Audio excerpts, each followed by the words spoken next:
destroyed, and it looks like this Sturgian force might be coming in here to Astor Castle. Of course, we're deep in the heart of Sturgian and Battanian territory here, so it won't shock me if they do try to siege us.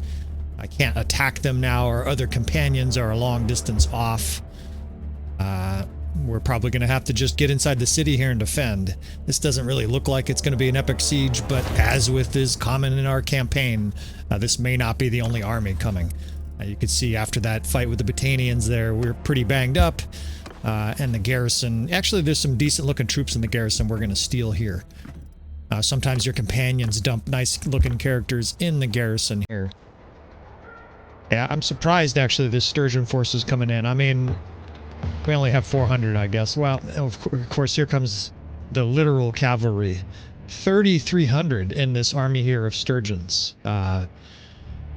Yes. This qualifies as epic siege here, right? Our force of 440 wounded troops, and it looks like we're going to be up against 5,000 plus here again. Astor Castle has an interesting layout. The Battanian cities and castles, in my opinion, aren't the easiest to defend. There's Valandian forces coming as well. Of course, there's just a conveyor belt of enemies in our campaign. War against everybody. This is what happens. And these fucks are thundering in here. 3,300. This is going to be 6,000 plus. We don't have any other cities or castles around here, so I wonder what this Valandian force is going to do. They may line up. Let's see if they round the corner, then we'll know they're coming in. See if I can get a look at them. Yeah, traveling to Astor Castle to besiege, no question. Wow, and it's a stacked army too. 172 banner knights, 285 sharpshooters. That Valandian force is ferocious. First things first, though, we've got an incredibly large Sturgian force here that looks like it's going to be sieging at night. I don't really like sieges at night, but these series are filmed live. I very rarely reload these unless some kind of disaster occurs. Oh, look at our Battanian Vans. We're going to get a lot of upgrades here, and those are all going to be, or not all, but a lot of those guys are going to be future Battanian Fian champs. So hopefully we can heal up, rest a little bit here, and hold back the hordes of Sturgians here that are going to be pounding on our doors. Look at this Valandian force is just moving in for the kill too. Okay, they've begun their assault. Now I do have this Willowbark gal. This Litka Willowbark is one of my better companion armies, and this is why, right? She's got 294 medical skill, right? This means 295. This means all of the troops in her army, and she has like 100 and something troops of elite troops. All of those guys have like 160, 170 hit points, something like that. That will certainly help in what's going to be an incredibly difficult siege here. What are we outnumbered? 12 to 1. This is definitely one of the hardest challenges. 13 to 1. This is one of the hardest challenges we've taken on so far. And of course, normal player damage. I try to mention that because sometimes people think we're lowering the damage. If I lower the damage, I will be sure to try to tell you. And I say try. I may forget it sometimes, but 99% of our Epic Siege series is on normal player damage. Normal troop damage, normal player damage. We're not using any damage reduction mods. Now, my character has highly reduced damage because he's literally in every piece of elite tier 6 legendary armor, right? It's a very different game. I mean, I remember playing in Paper Army and getting butchered. That's no longer the case. Zuvan takes a beating and keeps on kicking. Now, one thing I do have set up for this is I have the battle size mod, right? So we have all our forces probably right here in front of us. This is probably 500 guys. And of course, that means the enemy's going to have waves of fucking 1,000 to 1,500 at a time, right? Bigger enemy waves. And we get all our defenders on the field at once, which will help, obviously. But it also means that the enemy onslaught is going to be ferocious. Like normal, I definitely want to have the 1st, 2nd, and 3rd divisions guarding the main gate. We will use them as auxiliary divisions if battle and chaos occurs at other locations. I didn't see the enemy building any siege towers, so we're primarily concerned about the gate here. And I'm going to reconfigure a few of these divisions. They get out of whack sometimes, and my 2nd division a lot of times gets archers in it for some reason. Not real sure why it does that, other than the fact that the leader of that division has good bow skill. Maybe the game is like, hey, you would benefit, let's stick some archers in there, but we got to reconfigure this. Zelik, this guy takes less melee damage with his banner. He's kind of the perfect captain for this 2nd division. Stick the rest of those high-end companions there. That's the Javelin division, the 2nd Corps. The 6th Corps is also Javelins, but I've started doing this more in Siege, where I have a dedicated heavy infantry Jav division. This 3rd division, there's crossbow and whatnot in this division as well, so I think I'm going to break this division is down as well. I don't really have any heroes here with good banners. You know, you want additional damage for your melee units. Decrease taken range damage. We're not going to be getting shot a lot, right? We're not going to be on the walls very much. We will be on the walls occasionally, but I stick off the walls for huge sieges like this. I just don't find it to be conducive for survival. If you got 12 times, 13 times the enemies out there shooting at you, you pretty much just get smoked if you put your face over that wall. I know that's kind of unorthodox to just give up the walls like this, and you would never do that historically. You would still fight it out, but the ranged units just don't take cover well enough to be able to survive the assault from the outside. Now I'm going to try to configure my archers here effectively in a big protective mesh. What I'm going to do here, I'm going to put the 5th over here. This is the only division, well, the only archer division I think I'll set up on this right side. Look at that, that's perfect. There's guys up on that 2nd and 3rd tier, up on the stairs, and they'll be able to shoot down on the guys at the gate. But what I want to do, besides holding this main gate, the 2nd division I want in a shield wall. I don't know why they're not in a tight shield wall. There we go. And then we can put them up the stairs here. Then they can throw javelins literally over the head of the 1st infantry into the enemy. The 3rd Corps shock troops on the left. And then this 8th Corps, I'm going to drag way back here into a thin line. All of those guys now have enfilade fire on any enemy forces fighting in this valley. At some point, I imagine the fight is going to devolve into this valley here, and what I'm going to do is have protective layers of archers. They'll be at slightly different locations. They'll be spread out like this, and the idea is that if and when the enemy is barreling in here with infantry, we have archers at different locations that pound the enemy and make them pay for advancing on our archers. Concentric ring defense, just like they do with castle walls. We're going to do that effectively here with archers. Now, I can't get the division, this 6th division, set up exactly like I want using the arrows. So I'm actually going to drive over here, get off my horse, and drag these guys into a big arc up here. I want them on this platform and on the steps, but not all the way up here. Up here, they will get shot to pieces by thousands or millions of arrows, maybe not millions, lots and lots of arrows. But I want them on these stairs here because they defend the other archers from here. They shoot down. Those guys are a little clogged up there, the 5th, or maybe that's the 4th division. Yeah, it's the 4th. But you see how these guys... No, I want you guys to get down here. Don't just stop. Do what I fucking say. Man, I would be a tyrannical leader. Anybody who thinks that I would be a good leader, yeah, well, I'm human. I'm prone to the same fucking vices of all other humans. You put me in charge and I would want one thing. Well, 2 things. I would want mistresses and to be in charge all the time, right? This is human nature. I mean, the fact that I'm aware of that, maybe I wouldn't actually want to be in charge all the time. But the point is that even people like Napoleon started off with altruistic goals and then eventually turned into a tyrant. We're just flawed beings, folks. Human beings are not meant to be in power. Inevitably, we turn into fucking tyrannical despots. If you don't know what that is, I'll use a different word. Tyrannical fucks. All right, see how spread out everybody is down here. We got archers on both stairways now, and that ring there, those guys are taking a few arrows. I hear guys over there grunting, but they should return fire, and most of them have cover over there. These are all militia, so if we get back to this stage, we're going to be in trouble. But we're in trouble no matter what in this castle siege, right? The enemy has an unbelievable amount of troops. Now, there's a catapult working. They're killing guys by the dozen. I'm going to try to get to that, but I don't think there's a siege tower to destroy. Look at these guys. They're perfectly set up. Anybody that comes up these ladders here is going to get shot by 20 Battanian Fiend champs.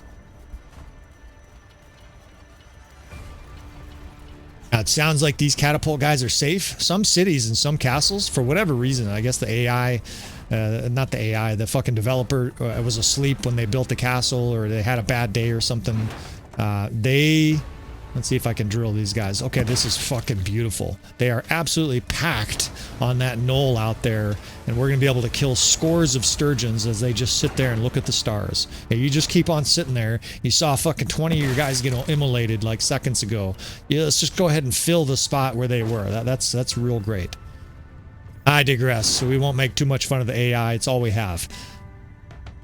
Anyways, what I was saying, that point is a lot of cities and castles, you'll sit on these catapults and you get smoked with arrows and they become worthless. It's kind of strange they developed it like that, but it is what it is. Sometimes it depends on where the enemy's standing. Oh my god, there's a lot on this ladder here. Of course, using this battle size mod, the enemy has an unbelievable amount of enemies on the field right now, probably pushing 1,500 troops, maybe 1,600. So you just throw these. I literally can't see because of the death spam. I just know there are troops over there. As long as I keep... Shit, they're already attacking us here on this wall. And these enemies are aggressive. I mean, this is smart because they don't want me to throw in these bombs. They're like, kill that guy up there, but we're going to throw these as quick as we can. Those guys are literally working that guy against the wall, and I'm just going to rain these down on the enemy here.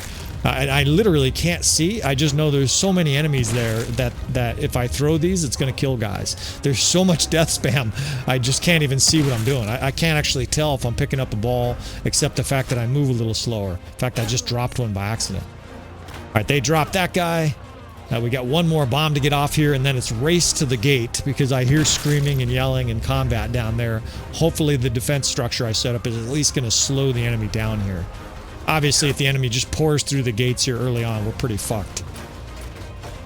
Okay, they've clogged it pretty nicely. Now you see it's almost optimal. The second corps is right here, and I can just tell these guys to fire, and they will start raining in javelins on the heads of the enemy here. Right, all of those guys, those javelin throwers. The third corps is basically ready to attack. And beautiful. I've got more guys to throw rocks on top of their head. Right, we're handing out concussions faster than the NFL here, and piling up the kills. A battle like this, I have no qualms.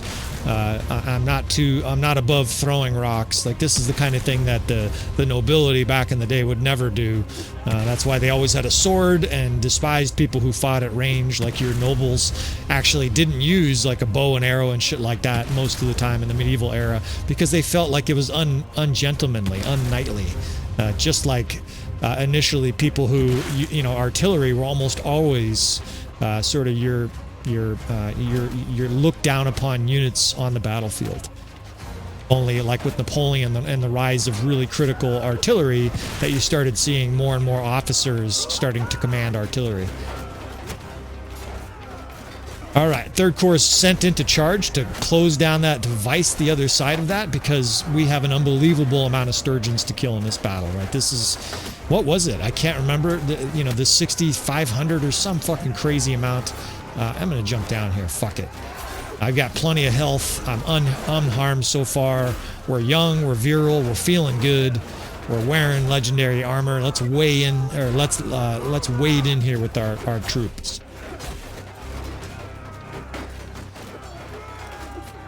It reminds me actually of the Battle of Valmy. The Battle of Valmy was, and I'll do this occasionally in battles where it appears there's 30 seconds to do a little historical anecdote. The Battle of Valmy was a critical battle in the French Revolution. It was like 1794 or 93. The French were being attacked by everybody, and that was because they were spreading what was essentially a democratic / almost anarchist government, right? And the other monarchs throughout Europe were not happy at all that they had beheaded Louis XVI and essentially taken over, deposed the French nobility, and spread the notion to other kingdoms that absolute monarchy was absolute garbage, right? They didn't like that. They wanted to keep their... Okay, the enemy's coming in on those ladders on the other side, but it doesn't look too severe. They wanted to keep the status quo, right? The guys in power, like I said, they all want one thing. They want to stay in power. And so the Battle of Valmy was actually one of those battles that benefited the French from the fact that a lot of their officers and nobility had left during the French Revolution because of the massacre. And the nobility was basically massacred in huge numbers. We're talking hundreds, if not thousands, of nobility by the plebes and also by the aristocracy of wealth, the merchants that wanted more power, commensurate with their wealth, right? So they killed a lot of these officers. Well, that had great detriments to the strength of the French military, and that they lost most of their commanding officers. Most of their field commanding officers, of course, were nobles beforehand, enlisted people. were almost always conscripted, right? These were your farmers and whatnot, your other troops, or they were mercenaries, but very rarely were leaders like peasants. In fact, that was almost never the case. So in the French Revolution, all of a sudden the French were bereft of leadership, and they had to basically rely more on people without a lot of training. Well, fortunately, the Battle of Valmy was an artillery exchange between the forces of, I think it was Prussia and a few of the other coalition forces that were trying to squash the French Revolution. And artillery just happened to be, well, there's the proverbial kill of our own guy, but artillery just happened to be the one area that the French had good, strong, capable units, because this was something that the aristocracy didn't really typically perform. And so the French actually won the Battle of Valmy. It was a critical battle that pushed back the Prussians and kept the revolution going. And I've always found that really interesting, just the fact that they had this ideal lucky setup. If the if the Prussians had fought a traditional battle, the French might have been in trouble, because they just did not have a lot of the aristocratic leaders of men. So I'm starting to peel back units here because the gate is getting blown open. I do have this contingency plan set up. This castle has multiple what I consider defensible layers. Not dismount, make a square. Sometimes I fumble my commands here. It's difficult to give a lecture on French history and fight at the same time. You'll have to forgive me if one or the other sort of suffers from either inaccuracies or just poor quality. I'm doing my best to entertain people during the scrums of some of these, and honestly, I thought this siege was going to go a lot slower, so I sort of went off on a riff of history here. We're going to move the 2nd Division back here, and if you notice these archers down here, this 3rd Corps over here on the left, these archers have a peekaboo ridge on the enemy. They're coming down over this ridge. We have a defensive force. They're holding the line in a square. Holding a square, basically. And the enemy's heads are exposed to all our different archers here on the walls, on these different layers of defense. That was a good example. I just got slashed by a Manavleton, and look at my health.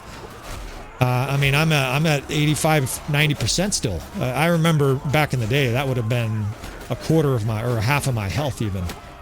So the enemy, for some reason, is attacking our archers here, so we're going to charge now. 2nd and 3rd Division are pulled out of their current formation, and we're now being aggressive here because they're trying to destroy our archer forces. I just mentioned these defensive archers. They're trying to stop us here from this strategy, so what we're going to do, we're going to pursue these infantry, right? Fuck you. You're not about to attack our archers. We like these guys. They're protecting us. There's archers all over the wall here. The enemy's storming the wall. This is absolute chaos, but this was inevitable with this mod, right? There's a huge amount of troops on the battlefield. The enemy's trying to establish shield walls at these 2 different ladder spots, and we're going to periodically attack them with this 3rd Division to try to prevent them from getting a huge pile of troops set up here to charge. If you're not familiar with that dynamic, the enemy AI basically, instead of charging down 3 at a time, holy shit, they're pouring through the door again. Instead of pouring through 3 at a time on the ladders, they will charge you with 100 or 150, and it's obviously much more effective than 3. Alright, so I have the 2nd in a square now, defending the main gate. The 1st infantry is all but destroyed. That was a lot of militia in there. It wasn't going to last. And the 3rd Division are basically acting as an attack dog, right? I'm sending them back right now. I'm hoping that square can hold out a little bit. I don't really want to use it there for very long because they can't get protected by these archers. So now that the 3rd Corps is pulled out of there, these archers back here just standing around, we're going to bring that 2nd Corps, these archers back, so that these guys... I got obliterated and his sword went flying, his shield went flying. I fucking love this game, man. Yeah, see, now these archers are firing away at the enemy as they approach this square. This is a much better position, ironically, than holding the main gate. The gate held its purpose, right? We decimated probably 1,200 to 1,500 elite Sturgians there. Now we're going to defend this 2nd layer. The enemy's taking alternative routes here. They're starting to pile up in the gatehouse. They're starting to attack the units that are up there. They're starting to really try different things here because, of course, their initial attempts here have been futile, right? We have mauled the enemy so far. And we need to, right? We're outnumbered 13 to 1. We have to be incredibly destructive here to have any chance here.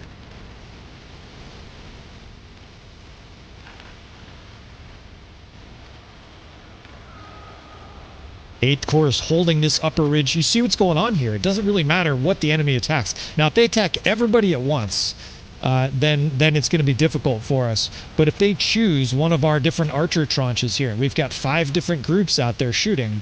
If they attack the 8th Corps, for example, up there, we'll charge from behind with our infantry. They will be getting shot from the side and from behind by those archers and by other enfilade archers. It really doesn't matter what the enemy does here. They're going to suffer grievous losses. Now, I'm pulling the 2nd Division up here because I actually want the enemy lured through the main gate. A lot of times in a siege like this, the enemy will pile up on the ladders, which theoretically is optimal. It'll be a lot more easy for us to destroy them if they're coming up 3 at a time. But the battle also might take 2 hours, right? I have fought a 2-hour siege before, and to be perfectly honest, it was just kind of slow. So slow that I literally took a piss. I didn't even pause the game. I literally took a piss at one point, came back, and my guy was fine. The siege was holding out, right? If the enemy gets kind of in a loop of saying, well, we can't go through the front door, we better go up these ladders, you can get 10, 20 minutes where no major assault occurs. And you might win the siege that way, but it's also obviously rather dull. So they're definitely building up forces and assaulting this wave over here. You can see they've got a whole bunch of guys attacking at once. And occasionally I will be bringing in my 3rd Division. In this case, I'm just having them follow me, and we're going to attack these guys from behind. Right? Anytime the enemy's making a concerted effort, we're going to try to counterpunch. It looks like these guys have finally gotten on top of it. We're a little bit late, but had more forces been coming up here, we would have been able to counter it. Now it looks like the enemy's pouring troops through the front door again. Again, the enemy AI in a battle like this will alternate or change what they do, because they're basically going through calculations saying, okay, that didn't work, that one didn't work, try something else, that didn't work. And they don't always do this, but a lot of times it gets pretty dynamic. In this case, they're sending a pretty large wave at multiple layers of our defense here. They're kind of spread out, so I'm going to attack what looks to be the largest force here. There's about 40, 50 guys attacking here. And they're getting wiped out quick. Shit, now they're charging hard, these other archers. I can see them rampaging down there on that far left side. I can't really respond to every location at the same time. Now, there's a lot of good death spam, right? It's a lot of green death spam, and that's because of where our guys are positioned. We have incredible, what I consider passive defense set up at this stage. I've got these 2 different divisions that I'm actively micromanaging, the 2nd and the 3rd, but for the most part, the rest of our units are on auto fire, right? They are just in beautiful defensive layers. I'm going to block the gate here a little bit. Don't know. I mean, I can attack. But I just want to buy a little bit of time here so I can sort of reassess. This square is going to take some losses, but it's pretty effective, right? Most of those troops are tier 5, and so they can definitely handle a bunch of enemies sort of pounding on the edges of them. Yeah, so I actually... these guys are crossfiring. I like the situation we have. I'm not going to change it, right? Sometimes you want to assess your situation like this and then decide whether or not you want to change it. Look at these guys shooting across the valley. They're shooting at the guys on the walls. They're shooting down into the valley on these guys attacking our square. They're shooting at the Battanian fiends guarding the other ladder, right? We have this, it's basically, I got you, man, and you got me, man, or somebody else has me. It's basically just different troops that are covering different other troops, and they have sort of a circular I'm trying to think of the word synergy or it's a symbiosis, right, is the scientific word I'm looking for.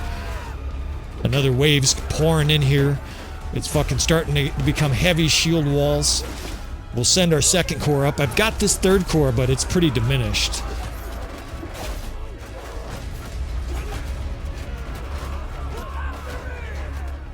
What else can I do? I've got the 6th Corps here. If we start getting to militia, we're in trouble. The 6th Corps, there's a bunch of crossbow there. So if the 2nd really starts to get eaten alive, and it's starting to, we can use that 6th Corps as the next square, right? Contingency plan. You always want a contingency plan.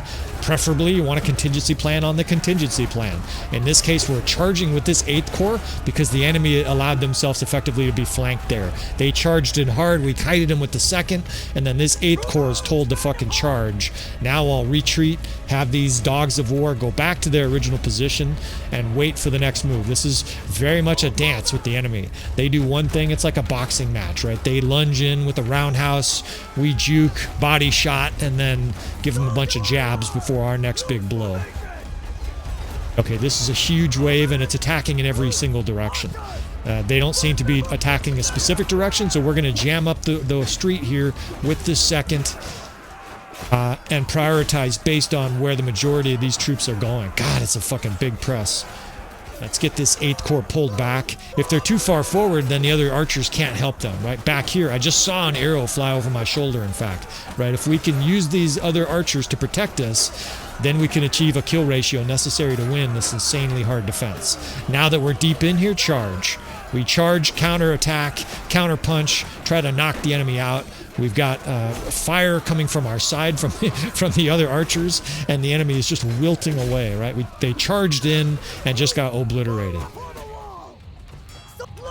That square is holding out beautifully. It's only like 40 guys. I think it started with 75 or 80, but that thing is held out really well, and it's going to continue to get pressure, right? This is basically, this is our shield, right? This is what's keeping all these other troops from being totally zerged. Archers are quickly zerged, but a shield wall like that in that road, it's kind of blocking the enemy's access to our troops, and of course it's just taking thousands of swings from swords and maces and whatnot, and for the most part those guys are...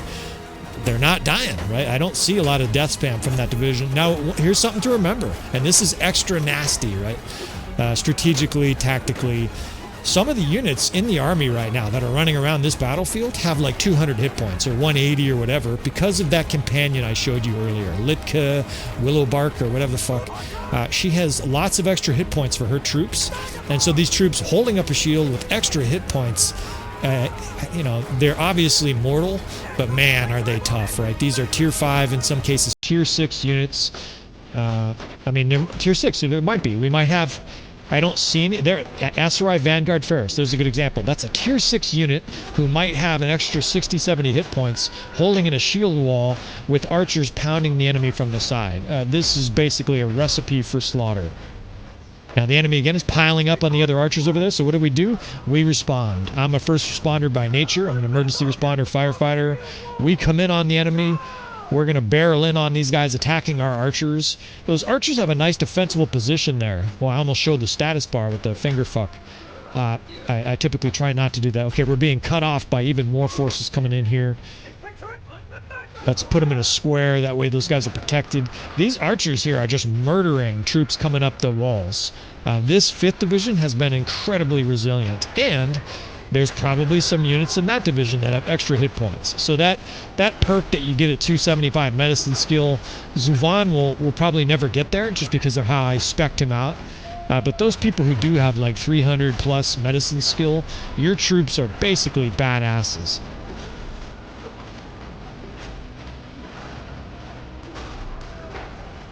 I'm just backing up the square here so that they get archer protection. The 5th Corps shooting these guys in the back. Of course, I'm hacking down every other guy. Look at my health. This is unreal. I've been kind of ignored this battle. I've only once or twice sort of had like a vicious attack aimed at me. I haven't taken a single javelin, and I'm basically just butchering everything in sight.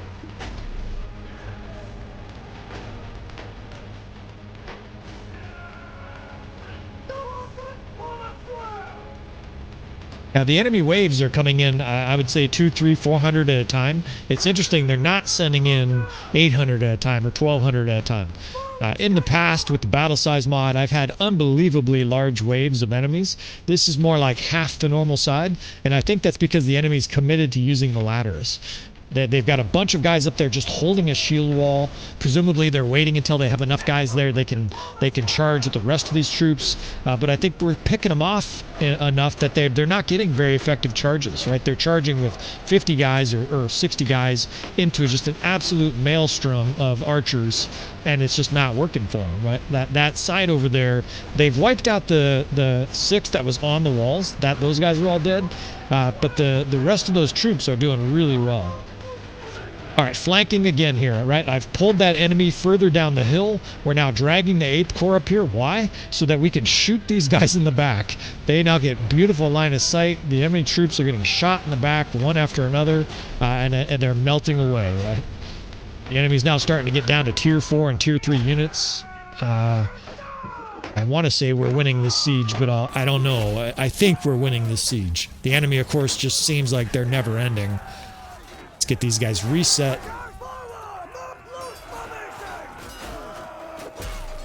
That was another... That must have been an especially potent hit, because that guy's fucking shield went flying through the air afterwards. They're starting to pay me more attention. It's too late, though, now, fellas. I can definitely take a lot of these guys' blows without going down. I mean, I'm not getting killed by tier 4 units unless they're surrounding me. And we're starting to develop a death factory here. These guys are pelting the wall. Yeah. Not going to say we've won this siege, but we are winning this siege. Despite the odds here, we've just set up a savage series of different archer... Look at the arrows flying there. You can just... The guys are getting smoked on the wall. I can probably just attack them here, and they can't defend, right? Because if they try to swing their weapons, they're going to get smoked by arrows. Now, I'm not going to stay here long. I don't need to risk getting mauled. If there's a bunch of troops there, they could all of a sudden zerg me. We'll just let these archers continue to work. You see what happens if they come over this ridge, right? They're shot to pieces. They're starting to zerg the other archers again over there. They're really coming after that 5th division, but you see what's going on. When they attack over there, all of our other archers can shoot them in the back. And that's exactly what's happening, right? The death spam tells you that, right? These guys are getting shot en masse. Bring the 8th Corps up here to confront these guys. The 2nd division, in this case, I'm actually going to charge. We're sort of alternating what we're doing here because I don't want this 8th Corps being completely overwhelmed, right? If these guys get completely overwhelmed, we lose one of the stools, one of the legs to our defensive table, so to speak. They're really starting to pressure that side over there, but I don't see death spam, right? These guys are getting up there, and I can see them getting a shot. The arrows are going right over my head. You know, unfortunately, there's no friendly fire. Your units can't shoot you. Otherwise, I would have died a long time ago.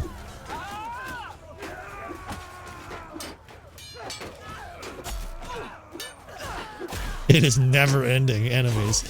This companion of mine just got zerged. In fact, I'm starting to get zerged. I need to try to get out of here. This is precisely the kind of moment where I can get killed. Blast a few of them with my shield. We've got the square in here. That should gather all their attention. And just like that, we're protected, right? And look at these archers working, right? The troops coming in just... There's like 30 archers just drawing down non-stop on them. If you wanted to make an argument that archers should be weakened in Bannerlord, this would be your main reason. We know archers dominate in siege, right? We already know that empirically. If you set it up right, archers are savage in siege. Well, that's the reason they shouldn't dominate in the open field. Of course, I typically run an archer-heavy army, and most people will tell you that archers are probably too powerful in Bannerlord. But especially the fact that they dominate in siege, they just simply for balance, they should not dominate in the open field either. Now, there was a time, medieval history, it wasn't actually too far from when this game is sort of supposed to be, you know, based around 1300s, where archers were starting to dominate the battlefield, right? For hundreds of years, especially ancient warfare, archers were really kind of in the back. Not doing a whole lot because they didn't have a lot of range, they didn't have a lot of power, they didn't have a lot of accuracy. Crossbows were a little bit better.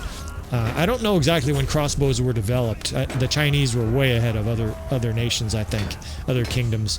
Oh, I'm starting to get cornered here. These guys are low-level troops, though. We'll be able to shove our way through this without losing too much health. They are starting to get aggressive with the Jarl, though.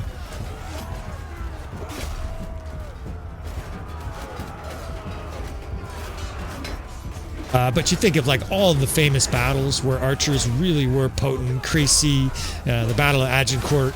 This is all like 13s, 1400s, which is kind of roughly when this game is supposed to be being played, right? Was it start with the year 1180 or something like that? Archers are definitely becoming a major force by then. Of course, mounted knights still dominate, you know, by the 1100s, but they're starting to pass the baton to archers. We are starting to get down to tier 3 and tier 2 units here. Sturgian warriors, this is, I think, their lowest level infantry. Imperial infantry is their lowest level infantry, so we are winning this battle. I know some guys want the suspense of it. Well, hopefully the last, I don't know, what has this been, a fucking 45-minute siege? Hopefully there's been enough suspense at this in this siege, you know, that you're not hugely shocked that you think I'm going to win this battle. We haven't won this battle, but we're definitely winning. In fact, I got to get some archers repositioned here. These guys are slowly starting to get out of position. I don't remember charging with them, but that obviously is the kind of thing that can put them out of position.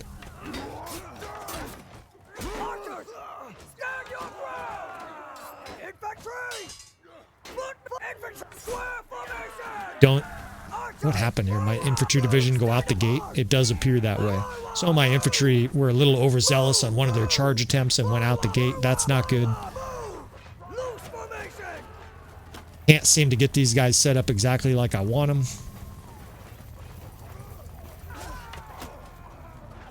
Try right here. Well, that's a little bit better. Sometimes it's worth taking 20 seconds. That's much better. There's guys on the stairs. There's guys down here shooting. Much, much better. Now we can get this square brought back inside. I'm going to help these guys retreat since their negligent commander was telling stories and not protecting his troops very well. These guys have a nice cross angle, but they're way too tightly bundled up. So we'll put them in a thin line. And I think we've recovered a nice defensive position here.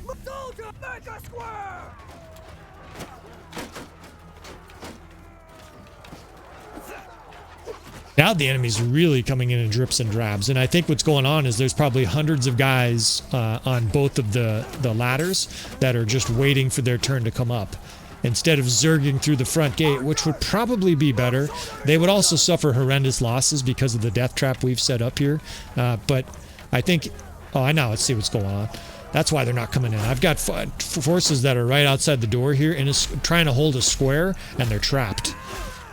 I need to try to free these guys. It looks like there's a half dozen guys here that are trying to get through, and they're getting mauled. Incredibly, they're not dead. I mean, it's all low-level troops attacking them. Guys getting pounded over the head. And again, you see that with these higher hit point troop, right? They can take a beating where normally you would expect to see your unit die. Well, he did just die.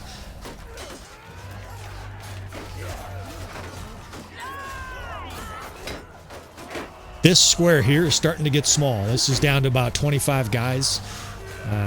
That's a problem.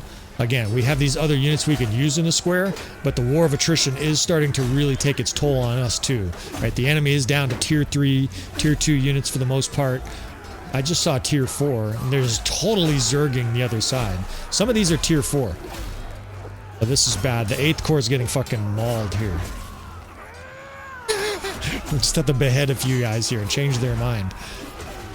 Ah, this is a lot of troops. Pull back, boys. Pull back. We can pull them all the way back to the stairs at the keep here.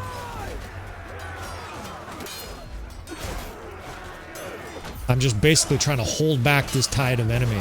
Surprisingly, we're not taking many... Well, there's... as soon as I said that, we started losing guys. But against fighting, you know, whatever this 100 Sturgians is, they're doing pretty good. Losses are starting to pile up, but... just like me, these guys are showing... you know, a lot of durability. We definitely suffered a lot of losses at the end of this. But the enemy is also, you hear them, they're just getting cut to pieces. Second Corps is down here, but it's attacked by a small amount. Again, they continue to zerg those archers on the upper wall there.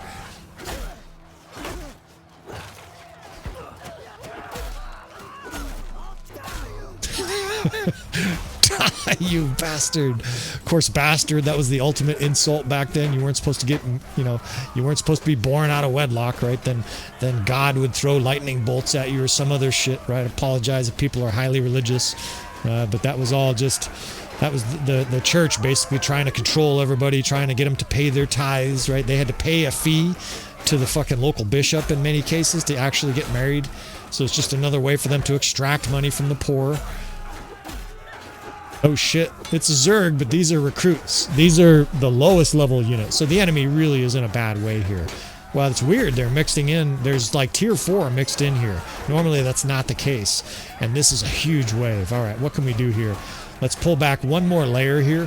One more, I can pull back. Those archers still have a good line of sight. I don't feel like I need to change anything. Look at the arrows raining over the head of our 2nd infantry, right into the faces of those recruits, right? There's more death now because the enemy's really starting to pile troops through the front door. But there's an awful lot of enemy death too. And of course, I have virtually nothing to fear from recruits.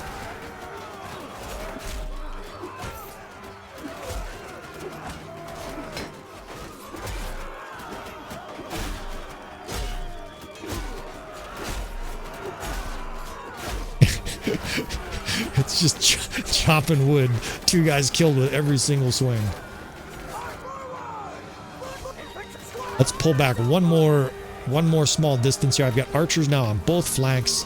These militia are really vulnerable. I don't have any really well to put them. So we're going to fight and protect the edges of this. But we should be able to hold out here. This is recruits and whatnot, tier 2 units. It doesn't matter if there's 300 of them. I don't think they're going to be able to kill a square of elite troops, many of them with extra hit points. There's still an occasional tier 4 and tier 5 unit rushing up here. It's kind of odd mix of the enemy assault here. It's starting to get very messy. Got to take out these Manavelitons and these higher end troops. But the enemy is dissolving still, right? Our forces are holding strong. These archers with these flank attacks are immolating everything in sight. That might be it. I don't know. The enemy actually, their power bar is not over. Maybe there's another wave coming. I guess there's always another wave coming, right?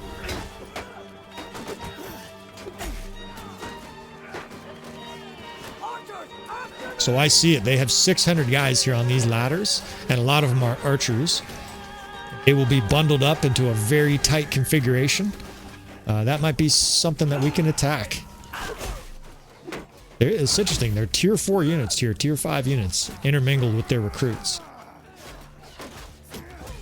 So again, this is a feature that happens in very long sieges like this. You will see them rally huge forces like this on the wall. I think it's suboptimal strategy, but it is better strategy than coming in 2 or 3 at a time.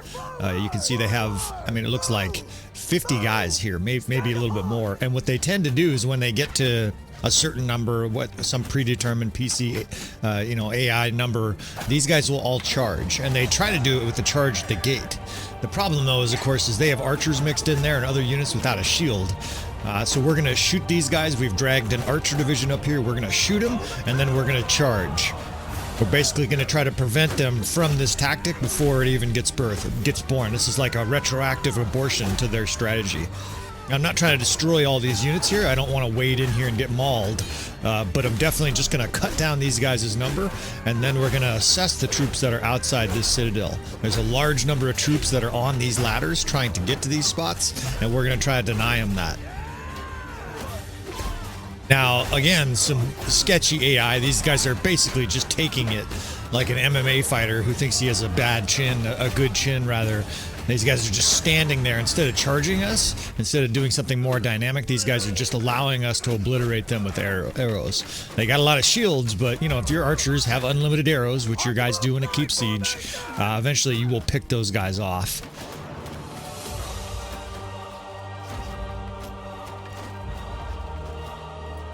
All right, so let's get a little more dynamic here with the outside versions of their defense, outside portions of their defense or their attack here. We're going to try to sally and destroy these forces that are on the ladders. I think this one on the left is the primary force. Oh no, there's a bunch on the right too. Fuck. Well, that makes things a little bit more challenging. Very difficult to charge one when the other one might all of a sudden start shooting you. Let's see what we got here. This is actually not nearly as many troops as I thought. This is like 80 guys or something like that. On the left, they have, it looks like 300, 400, 500. But their archers are bundled up. They're not going to be able to make a really strong attack because of how closely they're all tied together.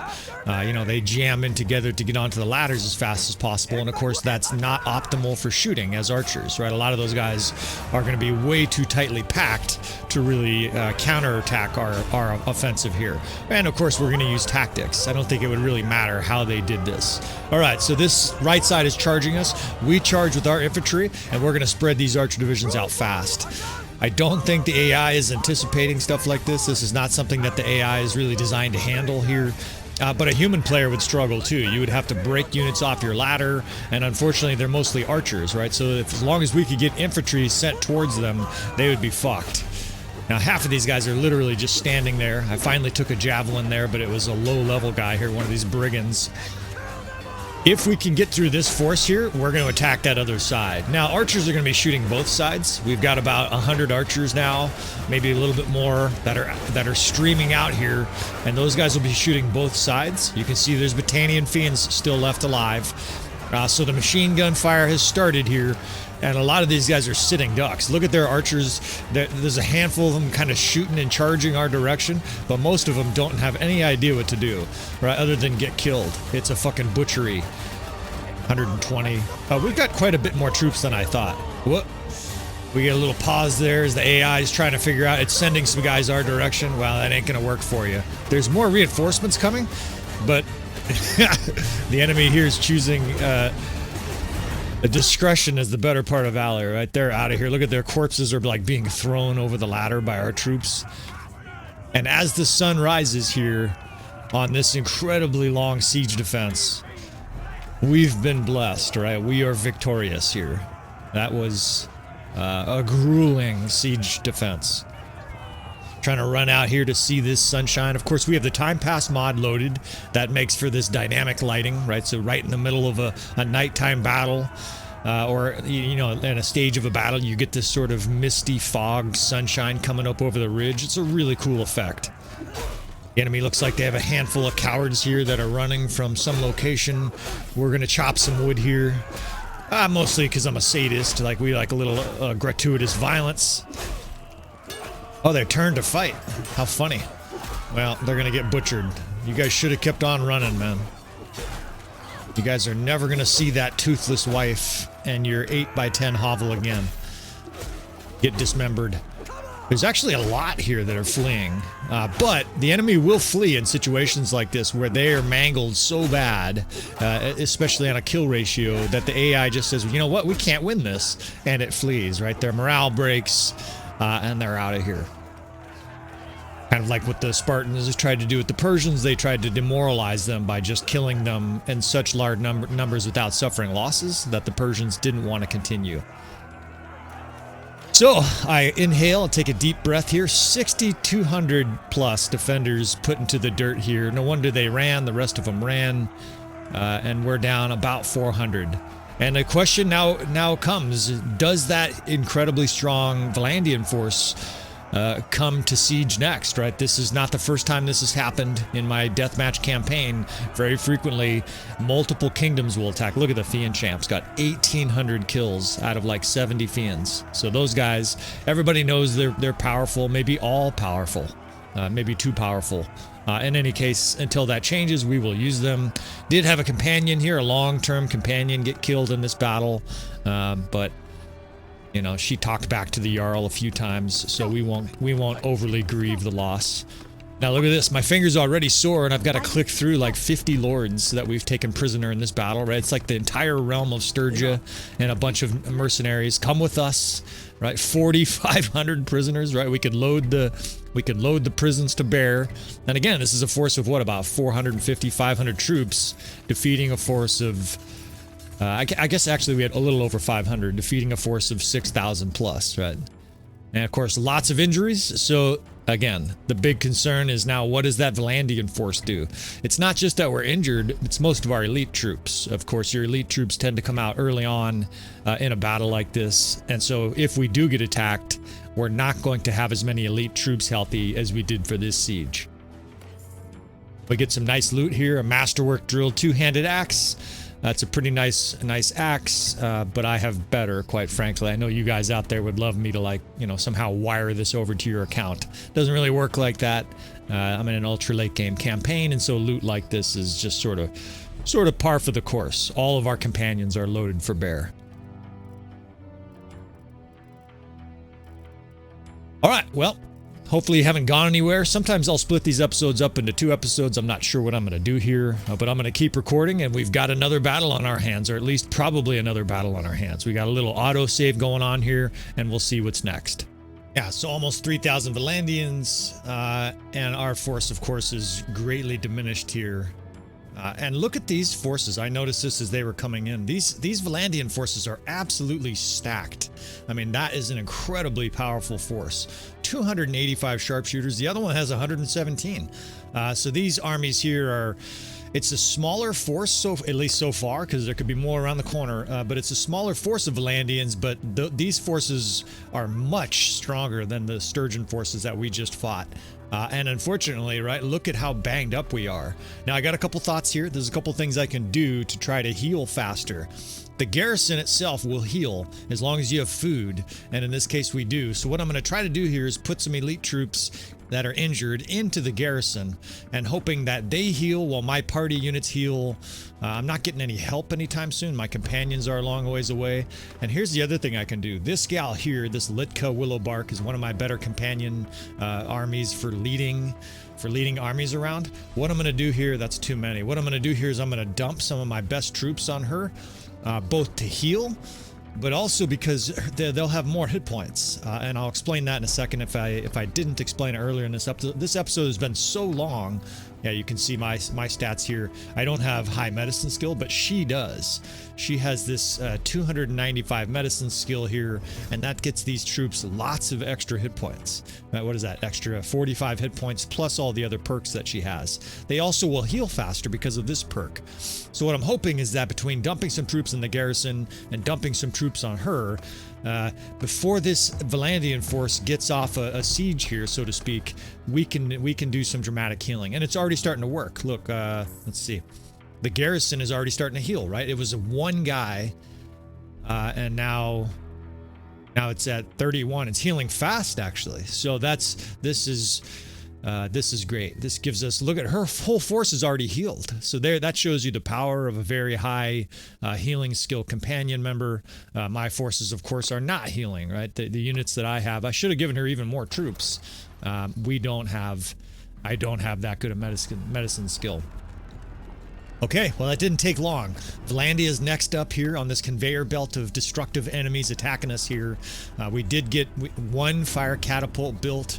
They don't have any siege towers, and so we give this another shot here. Another round 2 of this incredibly long siege defense. This is 10,000 troops between these 2 different battles. And it is...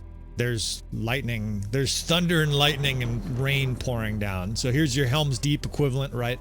Where our backs are to the wall here. And our troops really are diminished. I know I was able to heal a bunch there, but we're greatly diminished from that first battle. So even though this is against much less troops, this still represents an incredibly difficult challenge. We have a lot of companions that are at like 20% health, and that makes a big deal, right? My companions are very tough. A lot of them kill 30, 40 guys in a battle. But of course, if they're at 20% health, you know, they're going to drop and not be killing guys a lot earlier in a battle like this. So I'm adjusting some of the visuals here. It's much darker, and with the lightning, the light is kind of difficult to contrast. Hopefully you can see. I can kind of just barely see, but let me know if this is difficult for you to see. These nighttime sieges, especially, there's like a mist, and it's fucking pouring rain, and there's lightning crashing down on what stands to be an epic second component of this siege. No reason to change anything, right? What we did the first keep siege defense worked really well. I'm going to change a little bit here and there. Like I want I want the 4th Corps still down here. I don't want that many guys in it, but I want the 4th Corps effectively defending the rear. I want the 7th Militia kind of deeper into our forces here because they're so fucking vulnerable.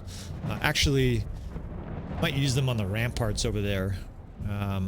I don't have as many skirmishers because, of course, that division is greatly diminished, right? I don't have the same units that are in there anymore. A lot of those companions are going to drop early on, so I don't feel comfortable putting the 6th on the ramparts. I think we'll actually spread militia out there and just kind of do the best we can with that. Meanwhile, the 8th and the 6th are going to be kind of the valley components. This 8th, again, I can drag into a long, thin line up here, and these guys get great crossfire. Of everything in the valley, any guy on the wall, and they even shoot at the guys at the gate. I think that's just as good as we're going to get in that circumstance. 2nd skirmishers there at the gate. Of course, those guys are going to expel all their javelins, at which point they'll just be heavy infantry. The fucking lightning's reflecting off the castle towers and shit like that. This is pretty fucking amazing. All right, spreading these militia out, and then we're going to drag them up here. They're pretty weak, but this side of the keep, I have to have sort of a side that I punt, that I don't have as strong a units. And these guys will have cover fire from those 3 other archer divisions, so we're going to do this. We're going to set these guys. I want them kind of coming up here, sort of spread out like they are, and then right when they're in the best position here, halfway up these stairs, we will tell them to stop. And they will hold that position now. Basically, it's me manually placing where these guys are for the rest of this battle. If you're still with me on this episode, I think I am going to make this just one giant episode. I actually had to take a piss between the 2 episodes. That's how gruelingly long this has been, right? Like in actual sieges, I'm sure you would like smash a guy with your shield, and then you'd be like, hey, Rothar, or whatever, take my position, I got to take a piss, right? And you'd like jump out of the siege and go take a piss or whatever. Hopefully you didn't have to take a shit, but that is a thing. I can tell you as a full-time firefighter, I've been into many convenience stores at like a fire and been like, hey man, I will, you know, I will appreciate it greatly if you let me take a piss here. We're right in the middle of a fire, but nature calls, right? You just can't hold it forever. I mean, sometimes we're on scene for 6-8 hours. Sometimes you just got to go. Luckily for you, you can just hit the old pause button, right? It's very immersion breaking. Look at how many kills we're getting here. It's because the Valandians, there's so many of them, they're packed in there. We're going to be able to kill like 100 before they even get to our gates here. But I don't want to stop these episodes right in the middle and be like, all right, hey fellas, I'm gonna go take a piss.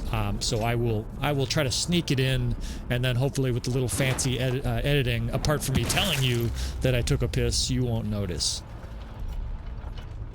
All right, enough of the old micturation discussion here. Back to strategy. All right, so this stage is nothing new, right? At this stage, we fought dozens of epic sieges, and all we're doing is just launching these fireballs into the packed enemies. They're dumb enough to stay packed like that, like a bunch of dipshits. They must be, they must have the intelligence of Idiocracy, right? With that movie laughing all about how the people are being dumbed down. This is terrifying because Idiocracy is sort of coming to real life here. Like the average citizen in our country, unfortunately, is being dumbed down. The education system is largely failing, and we have a lot of people that have no concept of their rights, the rules, how government operates, how to vote, etc. It's a pretty frightening perspective. Prospective of where things are heading. So anyways, we'll take advantage of this. The Valandians here are exercising some stupidity here. They're just going to pile up for us. Fuck, they're fucking preventing us from getting to the gate. Get out of my way. I can't push through these guys to help my guys at the gate. I've got these 2 dipshits up here. Kill them. I can't jump through here, so we're going to have to fight our way just to get to the front gate. Whoa, that guy got fucking obliterated. Not sure what that happened there. Maybe I hit him so hard with my axe, he fucking bounced like a ping pong ball. Die! All the voice acting. Alright, so it looks very similar so far, right? Rained some javelins down on these fucks' heads, killed their fucking their lord right away. We're going to demoralize them here. On the other side is the second. This is the third back here shooting. The second is over there expending their javelins, and we try to weaken this incredibly powerful Valandian force. It doesn't get much stronger than this. It looked like they had in excess of 1,000 tier 5 units, and they had something like 300 banner knights, 200 and something banner knights. So this is going to be a grueling second battle here with our considerably weakened and smaller force.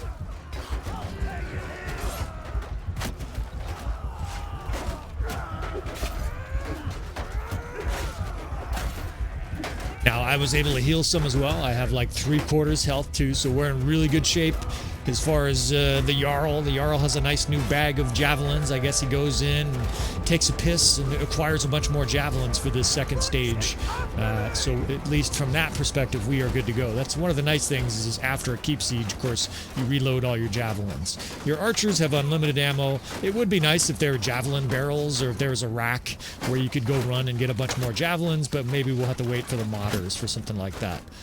Again, this side here, we're being proactive. They had about 20 or 30 guys stacked up here. I'm not going to let them get like 50 guys here and completely obliterate our militia. Contrary to how I was saying earlier, I do care about this militia. We're not just going to feed them to the wolves here. And quite frankly, that's because we need every single guy that we can in this siege to potentially hold off, right? We're not going to be able to just sort of laissez-faire fight our way through this. We're going to have to use strategy and squeeze every ounce of killing capacity out of these units to win. And that reminds me, I'd like to say at certain points during the episodes, these are not predetermined. These are narrated live. I don't know the results of these, right? So these episodes for me are kind of almost as stressful, enjoyably stressful as it is for you guys, right? We humans love a little bit of drama. Everybody, when you're reading a great book, you pretty much... you're not sure. Now, unfortunately, they do have a tendency to almost always have a happy ending. Lord of the Rings and stuff like that. You could almost tell the whole time that, that they were going to be successful and everybody was going to live happily ever after.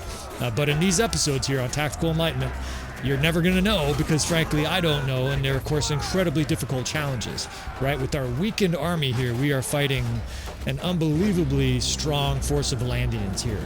The thunder is crackling. The rain is pouring, and uncertainty is thick in the air here. I like to count the javelins of these guys sometimes just manually. It kind of puts me onto the field, and they're about 3/4 expended, it looks like. 2/3, 3/4 expended, somewhere in that range. Now, as I've been told before by other very astute watchers, you can tell how much ammunition a unit has by the little white bar underneath the unit designators. So when you bring up the second, third, fourth, or whatever it is, you can tell roughly how many arrows, and it's a collective ammunition, right? Individual units might be out, but you see the second division is completely or almost completely out of javelins there. You gotta love the voice acting. That's one of my favorites. That's probably the sound you would make if you got hit with a javelin. Like right in the chest. You just get laid open. All right, so here's the problem. These guys here have surged. I wasn't paying as much attention to this side, and they are attacking this 5th division aggressively. So we're charging with the 3rd, and I'm bringing the 2nd division up here because we have to counter this attack. If these guys obliterate these archers over here, it removes one of our defensive structures of this defensive stool, and our stool will fall apart, right? It's amazing how quickly a siege like this can degenerate if one of your defensive tranches fails. And so we have to protect and aggressively attack and counterattack anytime the enemy does this.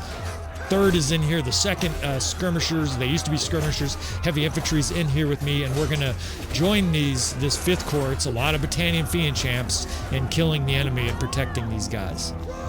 Now that that's clear, we reset our positions here.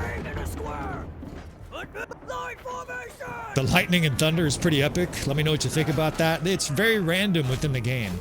I've had it happen a handful of times during battles, but it's really rare. And of course, it makes for a pretty cinematographic, whatever the word, cinematic, amazing battle. To fight Lord of the Rings style, right? The 2 towers. That made that scene even better. The fact that it was fucking thunder and lightning and pouring rain. It adds a nice visceral element to the game, and it actually affects the game. I think it makes archers less accurate. It also makes units move slower. I definitely feel like I'm moving slower in this episode, or in this battle, rather, not this episode, this second part of the battle. This is the second day, of course, right? We had a day between that first battle where it wasn't raining and this siege where it is raining. Now, like the first episode, I don't think once these guys are out of javelins that I can hold that main gate. They lose their ranged capacity, and so we're going to try to take advantage of these archer wings, bring the enemy in, have them attack these two squares, and see if we can't pelt the enemy with, this is a combination peekaboo ridge and distractionary square strategy here. Now, one thing I'm concerned about is that our troops seem to be melting away faster. And a big part of that is because we simply don't have the same quality of elite troops. Our companions are getting dropped at a much faster rate.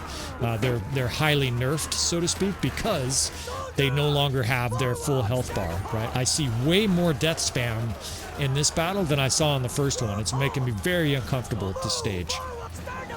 So we're bringing the second skirmishers down. The third is over here kind of holding this side because the enemy is coming hard on our left flank. Unlike that first episode, they're really making heavy pushes on all three tranches. All three, the gate, this left side, and then the other ladder. We've already seen them attacking the archers up there. So I do have two squares here, the first and the second, but they're both getting diminished considerably at this stage, right? They're considerably smaller than they were even 2 minutes ago. Worse, those archers up there continue to be mauled, right? That 5th Corps is continually being attacked. You can see the enemy streaming over on this side, and they're starting to cut through that militia. I've got all the javelins a guy could ever possibly want, but we've got to start making hay here against the enemy here. Otherwise, we're going to be in a bad spot. Now, it still feels like we're going to win. Like, I've got a significant amount of troops that are healthy. We've got beautiful defensive positions, but the enemy is certainly applying the pressure to us here. This feels very challenging. You know, I get a little rising stress sort of within my system. The enemy's literally pushing us down the stairs here, and it's great stress, right? This is the kind of stress you want to have. You don't want to have like, oh, you're going to get fired and evicted stress. This is like the kind of stress where you can just pause, go out and get yourself some lunch or something like that, and you know, you can just turn it off. And just like a stressful book, you can just turn it off anytime you want. Another huge press of shield walls pouring through here. And unfortunately they're attacking our archers here. I don't feel like I have enough units to counterattack though. I have about 25 units in the second. I guess we could move them up here and try to use them as a secondary distractionary square. Of course, I've got to just fly into battle here and risk you know, hazard death, but I remain in very healthy shape, right? These two battles, I really haven't taken what I would consider as your early stage beating. And that's partly because I stayed kind of back while we were fighting the elite troops of the enemy. Now it's tier 4 units. Well, that was a tier 5. That's a tier 6 or tier 5. It's still elite troops. But so far, anyways, I haven't been ganged up on or really mauled. The 5th archers there, I can just see them at a distance, are being picked off, and it's not something I can help because there's enemies pouring through the valley here continuously, cutting us off. I don't feel like I can just run over there and help those guys. So they're kind of on their own. We've got these two squares that are sort of keeping back the tide of the enemy here. We need a shield. Grab ourselves a shield here. Well, that guy ran right by me in the dark. Sometimes it's hard to see him. Swinging my fists at him. And mercifully, there's a reprieve here. All right, we'll catch our breath here. There's just an absolutely fucking courtyard full of strewn dead body parts of Valandians. I mean, oh, the 5th Corps is just totally getting worked up there. Let's bring a square up here. Let's try to get some kind of help to these guys. God damn, they're just totally under assault.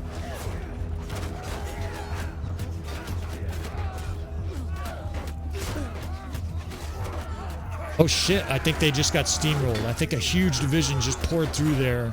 They did. They got crushed, and that 5th division is gone. All right, so this is what I was talking about.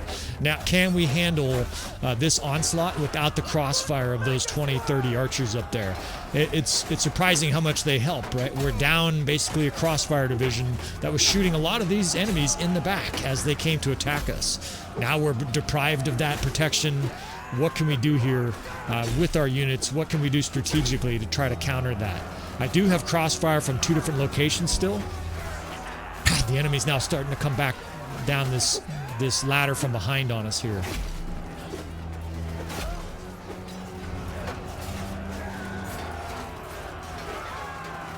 The 2nd's holding tight, the 3rd is annihilated. The enemy's like a fucking tidal wave this battle.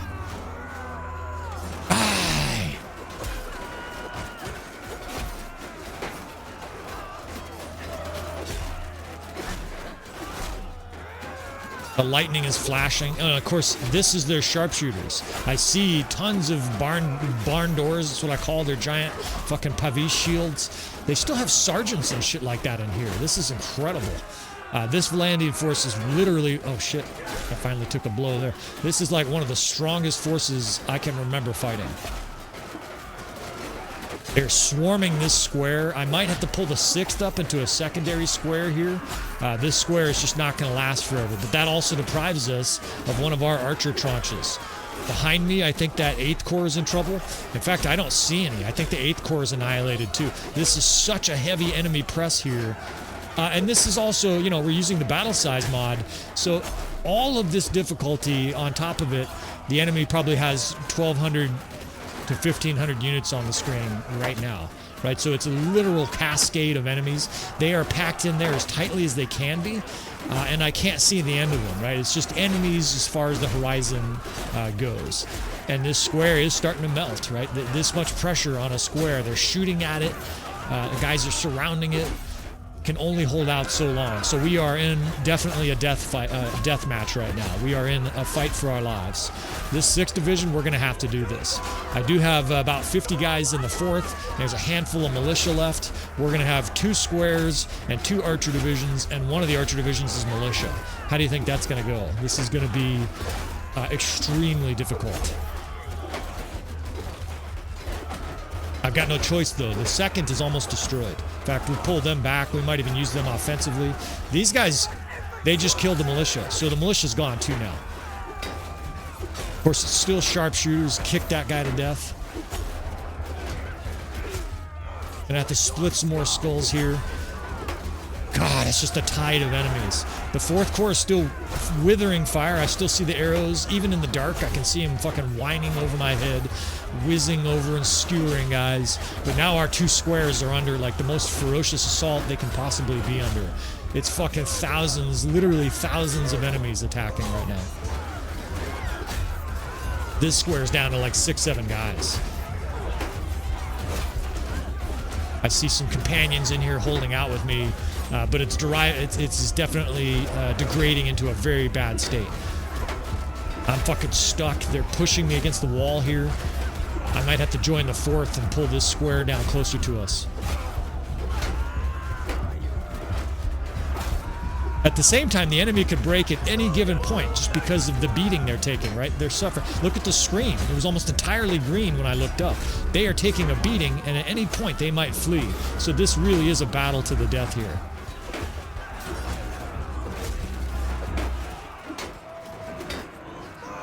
Getting pushed against these barrels still.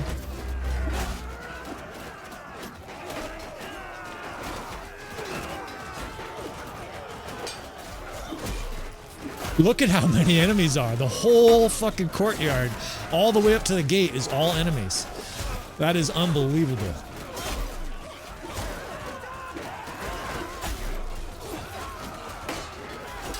Yeah, I am being absolutely flooded with enemies here. We're going to have to join the 4th. At this stage, odds of winning are very low. You don't need to be told that, though. You can see what's going on here. Holy fuck. It's just a cascade of lightning-flashed red jerseys, red uniforms here. We're being pressed to the very last here. That doesn't mean we're going to give up, right? We're at least going to fucking take as many of these guys out with us as we can. I've had incredible last-minute sort of save defenses before where you get into a good situation, but this isn't that. These archers, they can't get spread out fast enough. They're being shot by sharpshooters down there, and that is like the most amount of enemies I've ever seen. That is just, it looks like, the high school reunion of like 100 years worth of people all piling into the courtyard here, and this battle is over. We pressed it to the very, very last minute. We successfully defended against 6,500 Sturgians, but beat up and wounded from that first siege, and then pressed here by this unbelievably large and powerful Valandian force. And like I was saying, this is a perfect example. We do, of course, show victories on Tactical Enlightenment. Fortunately, they're mostly victories, right? As I'm down and she gets fucking smoked. This is a loss. Look at how many fucks there are. And of course, mostly it's victories on a channel, right? If we lost all the time, I don't think anybody'd watch. But as you can see, sometimes we do lose here, right? This epic siege. God, that's a lot of fucking enemy troops.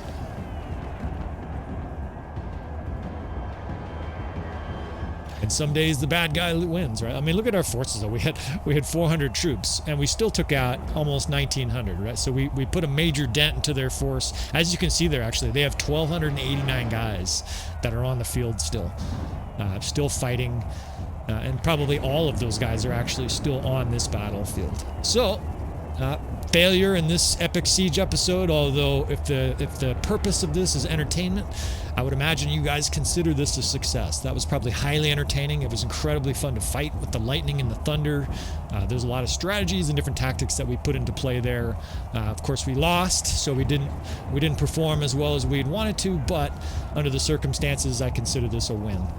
So if you want to see more of this epic siege series, please subscribe. Please come back for more. I appreciate you fellas, and I will see you guys next time.